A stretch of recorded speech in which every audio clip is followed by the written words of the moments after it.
Halo teman-teman, yuk kita ngopi bersama saya Harta Agung di Kopi Garasi. Ini adalah segmen baru dari Pecah Telur. Kopi Garasi, kopi inspirasi untuk negeri. Kali ini kita akan belajar sebuah kisah yang bagus banget. Kisah proses dalam berbisnis yang bagus untuk kita simak. Yang menjadikan kita semakin mantap untuk melangkah, tetap kokoh dalam berproses untuk mencapai masa depan yang lebih baik. Kisah seorang karyawan yang resign dan buka restoran, teman-teman. Restorannya ini berkembang saat ini lebih dari 380-an cabang di seluruh Indonesia. Dan itu merupakan cabang sendiri, bukan franchise. Nah, kalau saya sebutkan, kira-kira teman-teman insya Allah tahu. Warnanya merah kuning. Menunya Jepang, tapi bukan sushi, ramen. Dan kalau dilihat buku menunya, itu vibe-nya itu langsung kayak bekal berangkat sekolah. Atau bekal nasi siang. Apa teman-teman? Nah, ya betul. Namanya adalah Hokben. Hokben ini bukan dari Tokyo, teman-teman. Bukan bisnis viral yang tiba-tiba meledak gara-gara media sosial. Nah, menarik kan? Dari seorang karyawan yang berani keluar dari zona nyaman, sekarang lahir restoran cepat saji bergaya Jepang. Punya ratusan cabang di Indonesia. Yuk kita bahas di Kopi Garasi.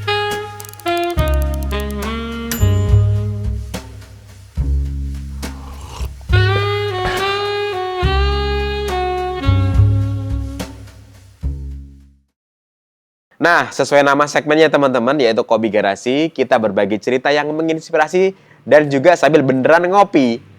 Beneran di garasi teman-teman ini. Dan ini adalah salah satu sudut garasi di studio Pecah Telur. Saya lagi suka sama kopi ini teman-teman. Kopi berry americano. Jadi americano dikasih sirup berry. Tapi ini sirupnya sedikit aja ya. Jadi masih kerasa kopinya dan ada kecut-kecutnya sedikit. Ini enak banget teman-teman. Yuk kita sambil ngopi. Kita kembali ke ceritanya teman-teman. Dulu namanya Hoka Hoka Bento. Ingat gak? Jadi teman-teman ada yang pernah makan di Hoka Hoka Bento atau di Hokben ini? Kalau saya sebenarnya sudah beberapa kali ya makan di Hokben. Agak lama sih ya. Biasanya kalau di Malang atau di Surabaya. Kalau pas di mall sama anak dan istri dan bingung nih mau makan apa.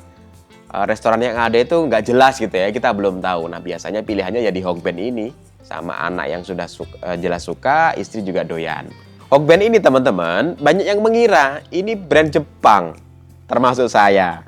Jadi dulu awalnya saya ngira ini brand Jepang. Ternyata Hokben ini besar di Indonesia. Dibesarkan oleh orang Indonesia dan dikelola oleh perusahaan Indonesia juga. Cerita tentang Hokben ini menarik teman-teman. Ternyata sebelum membangun Hokben ini, ada seorang pegawai bernama Pak Hendra Arifin ya. Beliau adalah karyawan di perusahaan otomotif. Saat itu hidupnya sudah cukup aman lah ya. Ada pekerjaan, ada penghasilan, ada rutinitas yang jelas. Tapi yang namanya orang punya jiwa bisnis, kadang pikirannya itu nggak bisa diem kan. Pengen jadi bos juga. Masa jadi tetap karyawan terus gitu. Kira-kira seperti itulah. Dia pengen naik level begitu.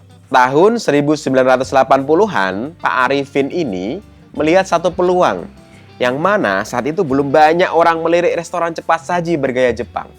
Bayangkan ya, ini tahun 1980-an. Memang tahun itu makanan cepat saji sudah mulai dikenal. Tapi kalau yang makanan Jepang belum seumum sekarang. Belum ada ramen di mana-mana, belum ada sushi masuk mall kecil-kecil, belum ada anak muda nongkrong sambil bilang, lagi pengen mentai nih. Mentai saat itu belum jadi gaya hidup teman-teman. Yang ada makan nasi, lauknya banyak, kenyang, nah selesai gitu.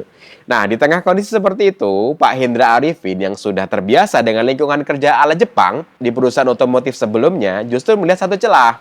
Ia berpikir, makanan Jepang ini bisa punya pasar nih di Indonesia. Tapi tentu nggak bisa dibawa mentah-mentah seperti restoran Jepang asli yang terlalu asing untuk lidah orang Indonesia. Nah karena Pak Hendra ini tidak memiliki latar belakang kuliner, Pak Hendra tidak sekedar mengandalkan pikiran, ia langsung pergi belajar dari pusatnya. Ia pergi ke Jepang untuk belajar sistem restoran makanan cepat saji bergaya bento ini ya teman-teman ya. Nah ini menurut saya langkah yang cukup berani ya. Di sana ia mempelajari konsep dan membeli hak penggunaan merek serta bantuan teknis dari usaha bernama Hoka Hoka Bento. Jadi Hoka Hoka Bento ini sudah ada sebenarnya teman-teman ya. Cuma dia membeli lisensi dan minta bantuan teknis sedikit untuk buka di Indonesia. Usaha asal Jepang tersebut kemudian tidak lagi beroperasi, sedangkan konsep yang dibawa di Indonesia justru berkembang menjadi lebih besar. Sampai saat ini banyak banget cabangnya. Berarti bagus dong operasionalnya, berarti eksekusinya bagus dong gitu. Nah, akhirnya pada tahun 1985 pada tanggal 18 April berdirilah gerai pertama Hoka Hoka Bento di Kebun Kacang di Jakarta. Teman-teman jangan bayangin langsung restoran yang besar, interiornya bagus, kursinya banyak, lampunya terang, atau yang kasirnya rapi seperti sekarang ya, nggak begitu teman-teman. Yang namanya merintis pasti mulai dari bawah teman-teman. Awalnya Hoka Hoka Bento ini hanya melayani pesanan take away. Nah seperti teman-teman lah, kalau mau buka restoran biasanya dimulai dari dapur take away dulu. Sama Hoka Hoka Bento juga gitu dulu. Dia fokus melayani take away. Jadi ada orang datang, beli, dibungkus, baru dibawa pulang. Zaman itu sekelas McD atau KFC aja belum ada take away teman-teman. Atau sekarang drive-thru ya nggak ada lah. Drive-thru kan baru-baru ini ya. Dan dulu belum ada konsep makan santai berlama-lama. Belum ada meja kursi seperti restoran cepat saji. Belum ada orang datang sambil bawa laptop, makan sebentar, terus kerja. Itu belum ada. Atau sekarang istilahnya itu WFC, Work From Cafe. Itu belum ada teman-teman. Nah bisa dibilang saat itu Hokben menawarkan makanan sederhana, yaitu makanan bergaya Jepang dalam bentuk yang praktis, cepat, dan bisa dibawa pulang.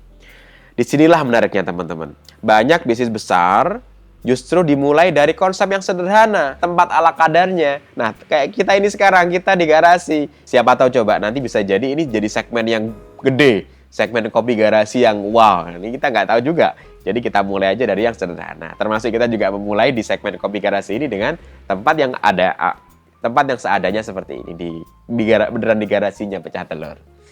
Gitu ya teman-teman. Nah, kembali lagi ke Hokben ya. Nah, Hokben dimulai dari bukan tempat yang mewah, bukan dari dekorasi yang mahal, bukan dari campaign yang viral, tapi dari satu hal yang jelas, produknya punya pasar. Hokben ini tahu bahwa orang Indonesia itu suka makanan yang mengenyangkan, wareg lah ya. Maka konsep bento ini cocok. Ada nasi, ada lauk, ada sayur, rasa gurih, rasa manis ditambah saus, wis. Terakhir juga ada salad juga di Hokben. Jadi menu boleh Jepang, tapi juga rasa juga harus tetap masuk di lidah orang Indonesia. Ini penting ya teman-teman ya. Kadang pelaku usaha itu terlalu sibuk ingin terlihat keren, sampai lupa kalau produk harus bisa diterima pasar.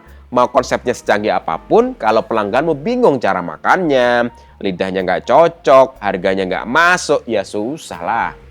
Jadi Hokben itu tidak sekedar menjual makanan Jepang, tapi menjual makanan Jepang yang sudah diterjemahkan ke lidah masyarakat Indonesia. Itulah kenapa menu seperti chicken teriyaki, beef yakiniku, egg chicken roll, shrimp roll, ebi furai, dan salad khasnya bisa nempel banget di ingatan pelanggan. Ibaratnya itu jadi ibaratnya itu punya experience lah gitu di pelanggan Indonesia. Bahkan ada loh, ini orang Indonesia datang ke Hokben, niatnya nggak cuma makan nasi dan lauk, tapi nyari salad sayurnya. Isinya padahal cuma wortel sama kubis ya kan. Ya lucu ya. Konsep restoran Jepang, tapi yang paling dirindukan orang justru salad sayurnya. Kadang begitulah teman-teman. Yang bikin pelanggan balik itu belum tentu menu utamanya. Bukan makanan utamanya atau sesuatu yang utamanya. Bisa jadi dari detail-detail kecil lah yang konsisten dari dulu sampai sekarang. Gimana? Menarik kan? Jangan lupa tuh sambil ngopi teman-teman. Dan begini teman-teman, jadi Hokben sudah diterima nih. Dan yang ingin kita pelajari lagi adalah cara bertumbuhnya. Ini juga menarik kita bahas. Karena hari ini banyak bisnis kuliner kalau sudah rame sedikit langsung buka franchise. Betul nggak? Coba kita lihat sekitar. Baru viral 2 minggu langsung buka peluang kemitraan. Baru punya satu hotel yang antriannya panjang langsung bikin poster. Investasi mulai sekian juta. Balik modal sekian bulan. Nah, ya nggak salah juga sebenarnya. Franchise juga bisa jadi jalan ekspansi atau scale up. Tapi masalahnya, kalau sistem belum matang, franchise itu bukan memperbesar bisnis, tapi memperbesar masalah yang belum terselesaikan. Rasanya bisa beda-beda, pelayanannya beda-beda, kebersihan outletnya jadi bervariasi, owner cabang satu rajin, cabang lain semangatnya tinggal di bulan pertama. Akhirnya pelanggan bingung, di outlet A kok enak ya, tapi di outlet B kok rasanya seperti habis putus cinta. Habar gitu ya teman-teman ya. Nah, Hokben ini milih jalan berbeda. Semua gerainya dimiliki sendiri oleh PT Eka Boga Inti. Tidak menggunakan sistem franchise. Loh, kok nggak franchise gitu kan? Padahal kalau franchise bisa lebih cepat dong tumbuhnya. Betul, bisa lebih cepat. Tapi cepat itu belum tentu kuat ya teman-teman ya. Dengan memiliki gerai sendiri, Hokben ini bisa mengontrol kualitasnya. Kemudian juga mulai dari rasa, pelayanan, kebersihan, standar operasional karyawannya, sampai cara bagaimana karyawan itu melayani, itu bisa diatur semua. Memang ekspansinya tidak secepat bisnis yang melepas franchise kemana-mana. Tapi hasilnya teman-teman, brandnya ini bertahan puluhan tahun.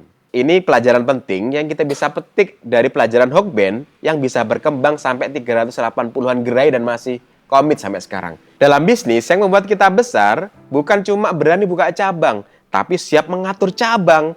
Karena membuka cabang itu gampang. Tinggal gunting pita, ya udah buka cabang. Ya walaupun ada modalnya ya. Tapi memastikan outlet tetap bisa hidup setelah euforia. Setelah euforia pembukaan cabang selesai, itu yang susah. Nah, Hokben memilih membangun bisnisnya dengan sistem produk, sistem pelayanan, sistem supply chain, sistem training karyawan, sistem operasional. Kelihatannya emang gak seksi ya, teman-teman. Gak seviral video antrian panjang, gak seramai media yang omset ratusan dari rumah gitu, tidak teman-teman. Justru hal yang membosankan seperti bikin SOP, training, kontrol, kualitas, dan manajemen karyawan inilah yang membuat bisnis bisa umur panjang. Bisnis yang cuma ramai karena tren bisa cepat naik, tapi bisnis yang rapi karena sistem bisa bertahan. Oh ya teman-teman, kita belajar lagi nih dari Hokben. Pada tahun 2013, Hoka Hoka Bento ini berganti nama menjadi Hokben. Ini bukan sekedar ganti nama biar pendek, tapi juga bagian dari penyegaran brand. Karena zaman berubah, pelanggan berubah, cara orang menyebut brand juga berubah. Hoka Hoka Bento itu nama yang kuat, tapi kan panjang ya teman-teman ya. Kalau anak sekarang disuruh ngomong lengkap, mungkin sudah keburu lapar gitu ya. Jadi maka dipilihlah Hokben gitu, lebih pendek, lebih mudah diingat, lebih enak disebut. Tapi meskipun namanya berubah, identitasnya tetap jaga. Nah, ini penting juga teman-teman, kalau nanti teman-teman rebranding itu boleh, ganti logo juga boleh, ganti nama juga boleh. Tapi jangan sampai pelanggan kehilangan alasan kenapa mereka percaya sama brand itu. Sekarang kita masuk ke bagian yang cukup serius teman-teman. Saat keadaan sulit melanda, ini pasti dialamin oleh banyak teman-teman. Bisnis itu memang kan kelihatan hebat saat ramai, tapi karakter bisnis baru kelihatan saat krisis datang. Hokben sudah melewati banyak masa, dari krisis ekonomi, perubahan selera konsumen, munculnya banyak kompetitor, sampai ini ya, COVID-19. Mayoritas gerai Hokben kan berada di mall. Dan kita tahu sendiri kan, saat pandemi, mall adalah salah satu tempat yang paling terdampak. Sepi bahkan dibatasi. Banyak yang harus tutup sementara saat itu. Banyak bisnis waktu itu memilih mengurangi karyawan. Ada yang dirumahkan, ada yang melakukan PHK, ada juga yang tutup permanen. Tapi dari pemberitaan yang ada, kalau kita lihat nih, kalau kita baca-baca, Hokben disebut tidak pernah melakukan PHK karyawannya saat pandemi. Padahal sekitar 80% gerainya berada di mall. Ini bukan keputusan kecil teman-teman. Karena dalam bisnis, karyawan itu sering dilihat sebagai biaya. Begitu kondisi berat, yang pertama dihitung kadang adalah gaji karyawannya berapa. Tapi Hokben mengambil jalan yang berbeda. Mereka membuka konsep Hokben Kitchen. Nah ini inovasi teman-teman. Outlet yang fokus melayani takeaway dan delivery. Jadi ketika orang tidak bisa makan di mall, Hokben menggeser cara jualannya. Penting nih untuk digarisbawahi teman-teman. Menggeser cara jualannya. Dari yang sebelumnya mengandalkan dine-in dan traffic mall, mereka memperkuat pesanan online, layanan antar, dan takeaway. Jadi ini pelajaran yang bagus sekali. Ketika pasar berubah, bisnis tidak boleh cuma mengeluh. Kalau pelanggan tidak bisa datang ke outlet, maka produk harus bisa mendatangi pelanggan. Kalau mall sepi, maka dapur harus tetap bergerak. Kalau orang tidak bisa makan di tempat, maka bungkusannya juga harus tetap jalan. Ada suara pesawat nih teman-teman. Ya, mohon maklum ya, ada suara pesawat, ada motor lewat ya, karena di garasi teman-teman. Nah, Hokben ini kembali ke akarnya malahan teman-teman ya. Dia kembali ke takeaway. Kalau kita ingat-ingat, awalnya Hokben lahirkan dari konsep takeaway. puluhan tahun kemudian saat pandemi memaksa orang tidak bisa makan di tempat, konsep takeaway dan delivery order ini justru jadi penyelamat. Kadang memang teman-teman ya, fondasi lama yang dibangun dengan benar ini bisa menjadi pegangan atau penyelamat di saat krisis datang. Nah, sampai sini kita bisa melihat Hokben bukan hanya jual makanan, mereka membangun organisasi. Sekarang kita masuk ke pembelajaran bisnis teman-teman. Dari kisah Hokben ini setidaknya ada beberapa strategi yang bisa kita pelajari. Yang pertama adalah berani melihat peluang. Sebelum pasar itu beneran ramai, Pak Indra Arifin ini masuk ke konsep makanan cepat saji bergaya Jepang saat pasar belum seramai sekarang. Ini memang keputusan yang tidak mudah teman-teman ya. Karena kalau terlalu cepat pasar belum siap, kalau terlalu lambat kompetitor sudah terlalu banyak yang masuk. Tapi disinilah pentingnya insting dan juga riset. Jadi harus dua ya, insting dan riset. Tidak boleh insting aja. Kalau terlalu banyak riset juga ketinggalan momen. Jadi menggabungkan nih insting dan riset. Ia melihat bahwa makanan Jepang bisa punya tempat di Indonesia asal dikemas dengan cara yang pas. Nah, yang kedua teman-teman. Yang kedua, produk harus dilokalkan tanpa kehilangan identitas. Jadi Hokben ini membawa konsep Jepang tapi tidak membuatnya terlalu jauh dari lidah Indonesia. Menunya tetap terasa Jepang, tapi cara penyajiannya praktis, rasanya mudah diterima, dan porsinya cocok untuk pasar lokal. Ini penting untuk banyak bisnis hari ini. Jangan cuma meniru konsep luar negeri mentah-mentah. Harus diterjemahkan ke kebutuhan pasar sendiri. Ketiga teman-teman ya, memilih cara bertumbuh yang kuat walaupun agak lama. Jadi Hokben memilih semua gerai dimiliki sendiri. Ia membuat pertumbuhannya lebih terkontrol.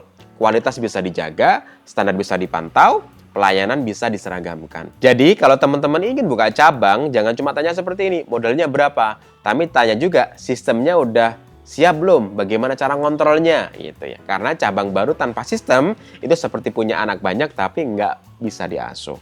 Ramai tapi bikin pusing. Keempat teman-teman, karyawan itu bukan sekedar biaya. Saya sangat sepakat nih dengan Hokben.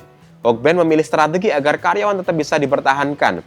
Ini menunjukkan bahwa bisnis panjang umur tidak hanya dibangun dari produk, tetapi juga dari cara memperlakukan orang-orang di dalamnya. Karyawan yang dilatih, dijaga, dan dihargai akan menjadi bagian dari kekuatan bisnis. Yang kelima teman-teman ya, inovasi tidak harus selalu heboh, yang penting relevan. Hokben tidak selalu setiap hari membuat sensasi, tapi mereka terus menyesuaikan diri. Ada delivery, drive-thru, aplikasi, Hokben Kitchen, Hokben Plus, menu baru, dan pembaruan layanan.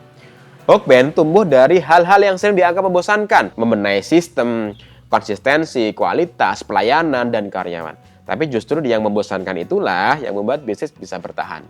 Viral bisa mendatangkan pelanggan pertama, tapi sistemlah yang membuat pelanggan datang lagi. Promo bisa membuat orang mencoba, tapi kualitaslah yang membuat orang bisa percaya. Dari seorang karyawan yang memilih resign, lahirlah brand lokal hari ini punya ratusan gerai di Indonesia. Bukan franchise, bukan brand Jepang, tapi brand Indonesia yang berhasil menjual makanan bergaya Jepang dengan cara yang konsisten selama puluhan tahun. Menarik bukan?